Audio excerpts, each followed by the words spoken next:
Hello and welcome to the Cyberden, your weekly dose of tech and games. I, Jake, will be chatting with professional actor and fashion expert Jen Cohn, better known as the voice of the deadly rocketeer Pharah from Overwatch. Thanks for coming, mate. Wow, what an intro. Hello, Jake. Nice to talk to you. Now, Jen, please tell everyone listening, what inspired you to enter the world of acting? Oh dear. That is a good question. I was inspired from birth. I think that I came out of the womb wanting to be an actor. I started immediately. As soon as I could talk, I was performing in the living room and writing plays.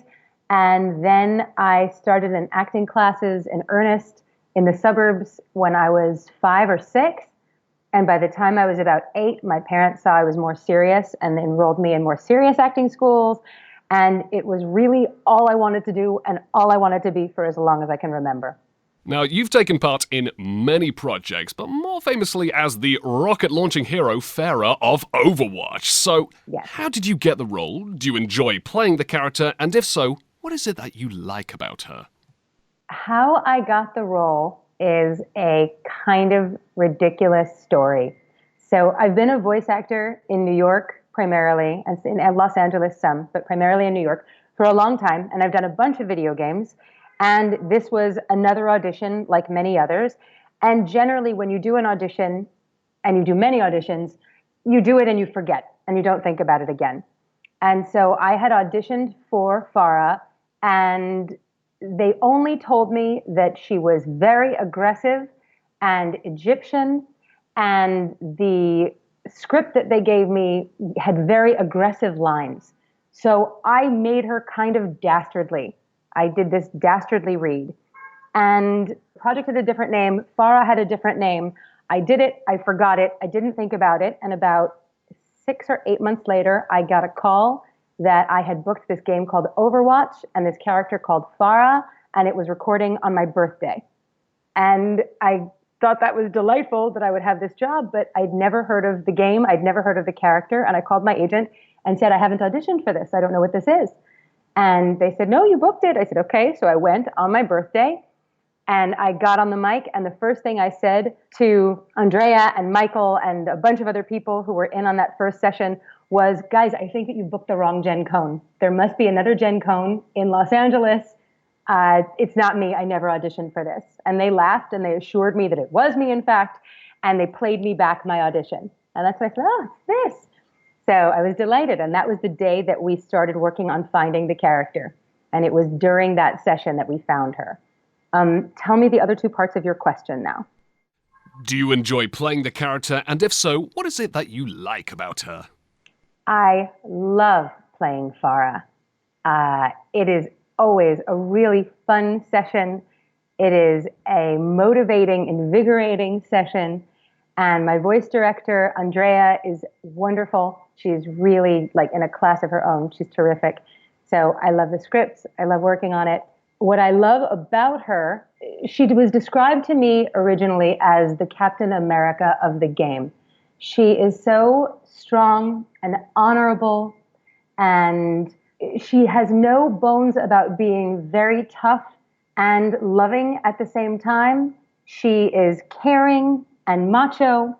She's able to be very aggressive and not be concerned about being the sexiest hero in the room. I really appreciate all of her qualities. And she packs a pretty mean rocket launcher, which, in my book, that makes her extra cool. I would agree. So, I'm guessing that the Blizzard Entertainment crew were a lovely bunch to work with, and did they give you lots of direction and backstory as well? I feel so lucky and so blessed. You know, I had worked with the gang at Blizzard also on Warcraft. So I'd been a bit familiar with them. And then when I started to work on this, everyone has been so warm and so embracing and such a pleasure to work with. And they did give me backstory. You know, again, in that first session when we found the character, they explained her relationship to her mother. They explained her relationship to Overwatch. They explained her role in the game. I feel very fortunate personally and professionally to get to work with them. I bet you didn't realize how popular Overwatch would actually become. I had no idea. I had none. That was not in the cards. Again, I've done other games that have been big successes, but it didn't involve me to the degree that it has. And this part has been unbelievable. I keep saying it's like a portal opened in my life that I didn't expect. Blizzard's put a lot of effort into diversifying their cast of protagonists with different nationalities, sexual preferences, ages, and so on. So, do you think this is the step in the right direction for gaming? Oh, I can't say enough good things about that in particular. You know, when you realize that 35 million people around the world are playing Overwatch, coming from all different countries and all different cultures, and here they are invested in this game, adventuring out in the world in this game, and it teaches people who live in secluded areas not to be afraid of people from other cultures, people of other religions, people with different sexual proclivities, people who are older, people who are younger. I think it is so enlightening. And I think that it helps the process of realizing that everyone is the same and to not feel xenophobic, no matter where you are, no matter your age, no matter what you're being taught. If you're in this game and in this alternate reality where it's all for one, one for all, it can only do good in terms of how those people go out and live their lives. Now, here's a very important question that I'm sure all the Overwatch fans are desperate to hear. Have you, have you played much of Overwatch yourself? Next question. Skip that one. What do you think about the game's popularity and the many fan-made comics, cartoons, and animations that feature the Overwatch crew? I love it. It is such a treat. I feel like every time I open my Instagram account or I open Twitter, I have links to new pictures and new artwork. I can't get over how much this has inspired other artists. And all these young budding artists who are so inspired and create their own worlds and create their own skins. I'm blown away. I feel really honored. There keep being pieces of art that I'll receive that are the crossover between me, Jen, and Pharah. Like they'll see something, an artist will see something that I post on Instagram and then put that on a drawing of Pharah. And that to me is just transcendent. I can't get over that. It's amazing. Extra amazing at the fact that they're just doing this for free. They just do it simply because they love the game that much. Because they love it. I feel so honored. Have you met up with both the fans and maybe the other voice actors from the game during the conventions all around the world? Have you been to many of those? I haven't been to that many conventions yet. However, I have a bunch coming up and I'm scheduled, so stay tuned. I'll keep you posted and I hope to do a lot more. In terms of the other voice actors, I have been so blessed. I opened a dedicated Pharah Twitter account under Hey, it's Jen Cohn in May. And that was when several of the voice actors got in touch with me. And since then, either through like dates for lunch or through Blizzard or BlizzCon, I've met almost everyone. And it has been so cool. It's the first time I've been part of a voice cast that feels like a family where we all hang out. We all really like each other. Everyone's texting each other. There's a real camaraderie and a real togetherness about this crew. And even though we all work alone in studios, when we get together, when we hit the road together, even when we just get together personally, it feels like we're family, which I haven't had that experience on another video game. It's really unusual. And in terms of the fans, I keep saying the same thing. I'm just blown away. I'm so honored to be in the presence of all of these people to whom this game that I do a voice for means so much.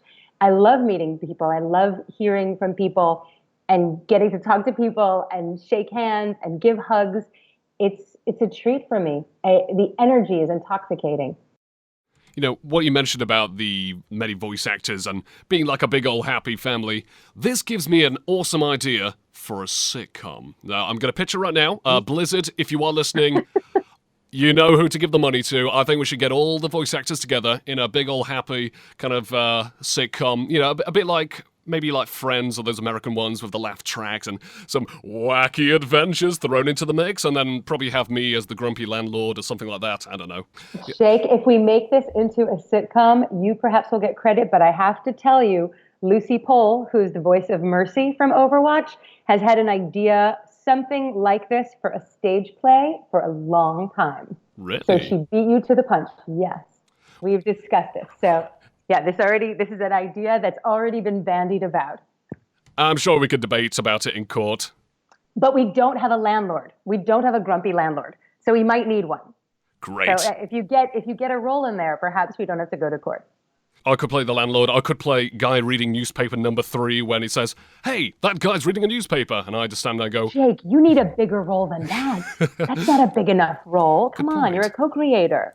Bigger role. You got to be a lead."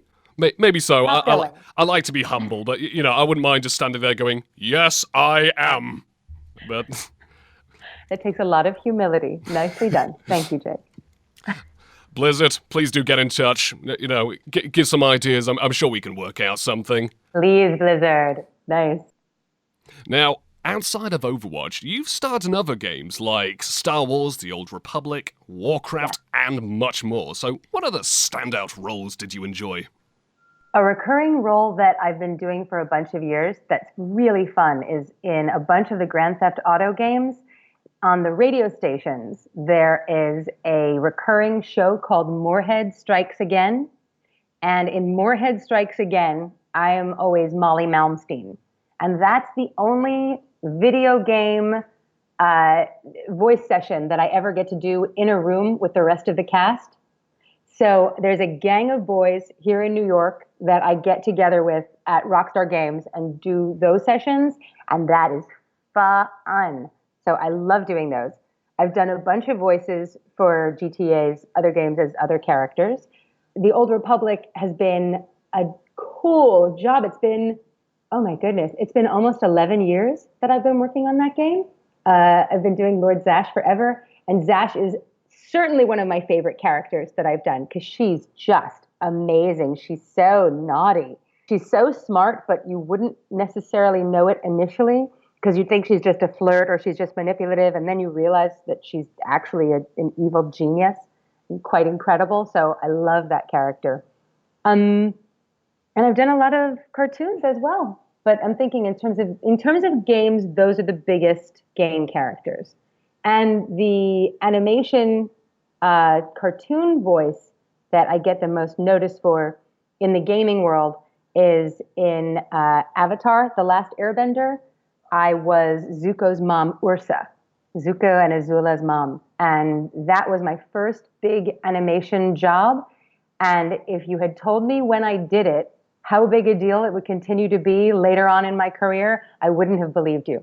I wouldn't have understood the longevity and the staying power that show has had and that character has had. I didn't understand when I did it that she was cloaked in mystery. She's a really fun person to have done, but I haven't done a session of her in a long time. Hint, hint, Avatar. So are there any particular franchises or roles that you would love to have a crack at? If anyone could step forward and say, "I'd like to give you a voice role for this." My favorite is when I get hired for a show and I get to do multiple characters. My favorite is when I'm a utility player on a show. So there's an animated show here in the States, I don't know if it's in England, called Word Girl, where I played regularly 3 characters, but overall I played maybe 6 or 7 characters. I love when I have to shift and adjust. I did another show that was on the air for one season in the States called Assy McGee, where I was about 10 different characters. I love when I have to keep changing according to what episode it is, and I can be 6 different characters in one show. So that's, being a utility player is my favorite. I always fantasized of how much fun it would be to be a utility player in South Park, because the woman voice actor in that show is always the utility player. So I would love that. As a fellow voice actor myself, I've got to say, multi-rolling in any sort of project, video games especially, it is just so much fun. The best. The best. So much fun and so challenging. And it's the fun part about auditioning for video games and for animated shows, animated programming, because you'll get the list of the characters for the game or the show, and often there will be a drawing. So there'll be a character description, a drawing, and then the lines.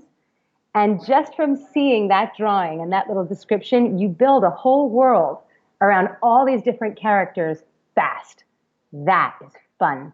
That's focus and fun. Now, outside of voice acting, you've worked in the field of fashion. So how did you actually get involved in it? And is it a busy and challenging field of work? Yes, to both. Both busy and challenging. Fashion wound up becoming a later project. Fashion came after acting and after voice acting. I grew up in a fashion family. My mother was a children's accessories designer. And so I grew up in the New York Garmento trade show world. And I saw it from inception to full design to manufacture to sale to retail. And it was just something else that was in my blood. And I always was very invested in style and very invested in fashion in general. And in addition to my rock stars up on my walls, I also had like pictures of Grace Jones wearing Ungaro hoods. I was very specific. I liked eccentric fashion. And it was always a through line. And then once I got successful as a voice actor, I have a dear friend, who had a store. And I had lived in Paris in my 20s, in my early 20s, like right after college. And she knew I spoke French fluently and I was involved in fashion. So I would go with her and play translator and co-buyer for her store. And after multiple seasons of going with her to Paris to the trade shows, I got addicted to the Paris trade shows. And when she stopped, when she ended her store, she closed her store, I said, I don't want to stop going to Paris. I want to keep doing the Paris thing. And I realized that whenever I went, I would go with microphones so I'd be able to do auditions. And I said, oh, I can continue going to Paris with microphones. I'll go do fashion interviews. I'll find emerging designers and continue to walk the trade shows and continue going to shows and seeing what I see on the street and on the runway and at the trade shows and putting together trend reports and zeitgeist reports and interviews. So I started with a website and a podcast under the name Fashion Dilettante, which is what I would call myself with the designers that I would meet before I started the project, because when they'd ask me what I was doing at these industry dinners and at these fashion shows, I would say, oh, I'm just a fashion dilettante, which means not a professional, but someone with a great passion for something and an investment in something. And I did that for a stretch of years, and that morphed into a consultancy.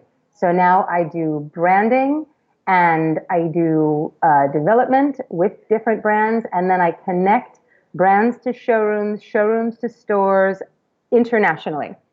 So it's something I do in New York and in Paris, and I have a handful of clients, and I buy for a website, and it is really fun. It's like it feeds a different part of my brain and my soul, and I get to cleave to that while I continue being a voice actor, an occasional on-stage actor, an occasional writer, an occasional producer. So I dabble in a lot of different creative fields.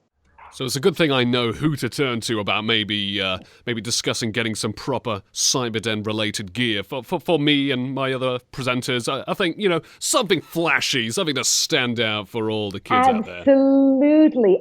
Well, what I was delighted by was I saw at San Diego Comic-Con this past year, there was an Overwatch fashion show.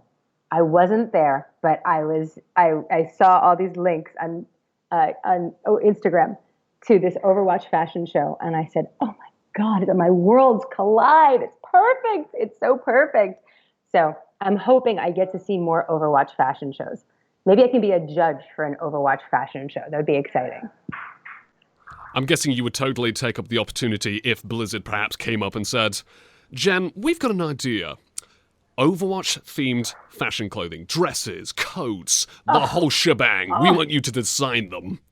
It's funny. I think that there are already. I don't think that, they're making certain pieces, which are incredible. Obviously, they make T-shirts, but they made these fantastic Overwatch ugly Christmas sweaters. that I was dying for. I saw them and I said to them, oh, I need one of these. And I didn't have time to get one when I was on campus, but I need one. I think that would be fabulous. But you know, what I love is that it seems like the characters are influencing how people dress and how the voice actors dress is influencing how the characters' skins are being designed. And that's really cool. That's, I mean, that's a perfect synthesis. So if you were to design a dress for Pharah, what would you perhaps go for? Please share us. I have to your tell thoughts. you, they already are designing outrageous skins for her. So I have no complaints. I love the options that we have already. However, that said, I have a particular pair of boots they are by a brand called Vetements. They are these crazy platform flame boots, and they're my favorites of all of my shoes. And I've worn them with a bunch of really outrageous outfits that have been on social media, and I wore to BlizzCon, and a bunch of artists drew pictures of them, and I pitched to the designers that we make some kind of like 50s cars flames Pharah. And several artists before I pitched that had already drawn flame Pharahs, so I'm hoping that that is in the works. They all seem to like the idea. Fingers crossed we get a flame Pharah skin. Jumping back to the Pharah quickly, were there any standout quotes or lines that you particularly enjoyed doing? Well, the ultimate is obviously the ultimate.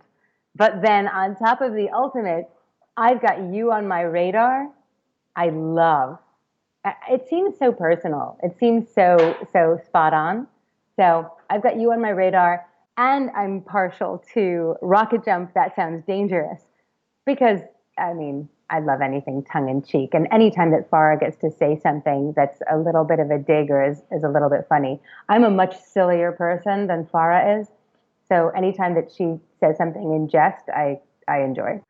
I gotta admit, I am a bit guilty when it comes to playing Pharah. I think great character, I love playing as her, but anytime I try and crack open her ultimate attack, she seldom gets the full line out before I'm just shot down by the other better player. So, justice reigns from... Justice reigns... Justice reigns from... Finish the line, please! Jake, I'm laughing because I feel like every comment I get when I meet fans is either, oh my God, I'm a Farah main, I love Farah, or I get some loathing look about how much they hate Farah, or you know, you are the character who gets to finish her line the least. Something along the lines of that. You are the most cut off character in the whole game. And I remember the first couple of times I heard that, I didn't even know how to take it. But yeah, you know what? It seems like she's not someone you feel lukewarm about. You're either super into her or super not. Some people say they would play her, but she's very difficult to play. I hear that a lot. That's That true. she's too difficult. If you can play her, then it's great. But if you can't, you hate her. You know, oh, it's you. I get that. Oh, it's you. which, which is amazing. I say, okay, good. At least I embody this character. Okay, now jumping back into the fashion questions, were there any standout moments in your fashion career? I'm pretty sure there were quite a few. Standout moments in my fashion career. You know, honestly, I feel like I am so proud of my fashion career because it wasn't what I studied, and it wasn't what I expected, and it wasn't what I ever thought I would go into. And the fact that it has become a thing, the fact that I am a relied upon resource, that I'm someone that people go to, that I get recommended to people, that I have international clients and domestic clients, that I'm a known factor. I'm so proud of having built that because it wasn't what I expected. It was done purely out of love and purely out of interest. I love it. I've met so many amazing designers, extraordinary designers who I had admired, and I had bought their clothes and I had bought their pieces before I befriended them, or long before I ever met them. And then we became friends. And then there were designers who I met just because I admired their stuff, and we became very good friends. I I feel so fortunate to be in that arena. They're two incredibly creative arenas, inspiring arenas, and both arenas that are socially canaries in the coal mine. They both reflect what's going on in the world's subconscious, in individual cultures' subconscious. You know, what comes out in voiceover, in advertising in particular, but also in gaming, and what comes out in fashion is always a reaction to what's going on in the world. And the fact that I get to see it from both of those purviews at the same time and often get the same messaging at the same time feels just fortunate and incredibly unusual. So for me, with the fashion, it's the whole thing. It must be that kind of feeling where it's like with me and my job juggling. You kind of just sit back thinking I'm very satisfied with what I'm doing, but you realise I don't think I ever would have expected myself to got to this point. Not in a million years.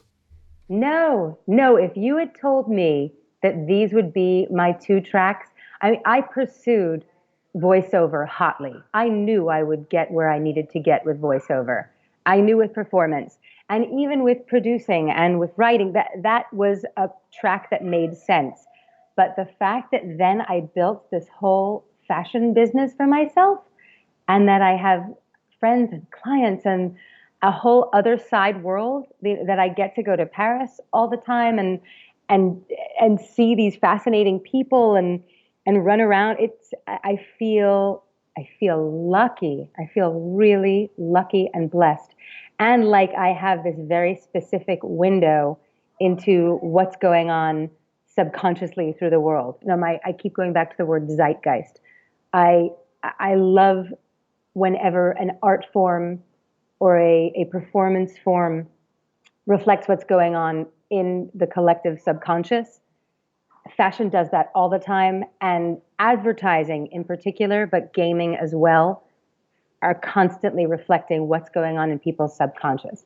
So it's a very cool purview. So what do you like to do when you're not working? How do you like to unwind? For example, do you have any favourite bands, perhaps? Oh my God, do I have favorite bands? Well, I'm a diehard Bowie person. Bowie is my end all be all. Um, I I love to rock out. I tend to like punk music. I tend to like 80s music and punk music. Those are my favorites. I have a fabulous husband and I have a totally amazing 9-year-old kid. And my favorite is to hang out with two of them.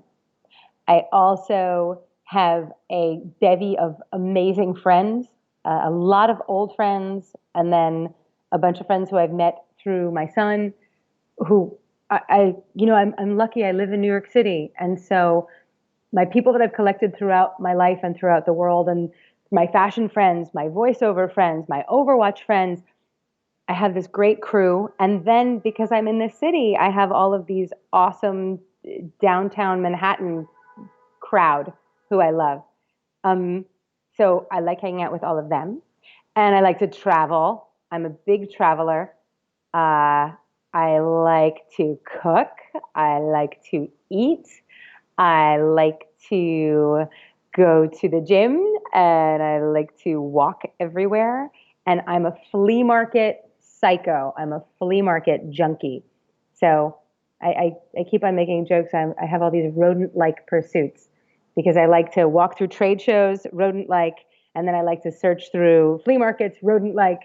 I love hunting and looking and finding and looking for treasures. So those are all things I like to do for fun. What about shamelessly plugging the Cyberden at random moments? Maybe that's something that you might be Ooh! able to maybe I'm pick up as a excellent hobby. at shameless plugging. I'm brilliant at shameless plugging. I do it too many times myself. For example, when I'm trying to use pickup lines on chicks, maybe, I might walk up and say, hey, you might want to check out the Cyberden, Siren Radio, for your weekly dose of tech and games. Also, I'm Jake. Nice to meet you. Please go out with me. Don't run away. No, not again.